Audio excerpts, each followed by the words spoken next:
Bangor-on-Dee, on the one side a storm that poured a month's worth of rain into little more than a day, a landscape already saturated before the rains came, and the other side fighting with mops and buckets and brooms and a lot of patience. It was never going to be an equal contest. In the village shop, Tracy and Elaine were determined just to keep open. That was their victory. We're the only shop in the village, and all we want to do is look after the residents of the village. It's quite an old community, and they need us. So, I mean, basically, we're trying to bail and do the best we can. Don't be deceived by noon's blue skies. Around 1 o'clock this morning, as the Dee peaked, a major emergency operation here. People had to leave their homes, and fast.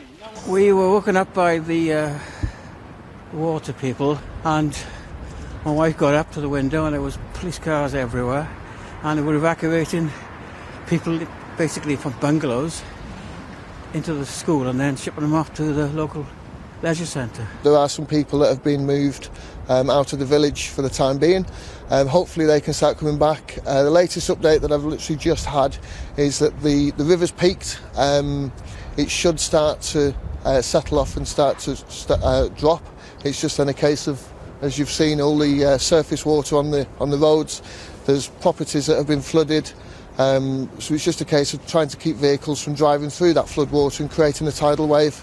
Well, right now as we record this, it feels like Storm Christoph is finally over. 36 hours worth of lashing rain, and you can see the effect it's had. They put monitoring equipment on the River Dee back in 1996, 25 years ago. That equipment reached its highest level early in the hours of this morning, and well, you can see the effect it's had. Much of the area surrounding's a floodplain. Bangor's used to the force of the River Dee, although many locals told us drain problems made the situation worse. But their system of volunteer flood wardens worked. Even at 1 o'clock in the morning, it saved many people from the worst of this. Obviously, with them being local, they have the local knowledge. People know each other, they know who are the vulnerable people, who are the people at risk. We've been here since 1976, and it's the worst we've seen it. Now, it's just down to time, waiting for the river levels to fall, for the water to drain, for the roads to open again. Rob Shelley, ITV News, Bangor-on-Dee.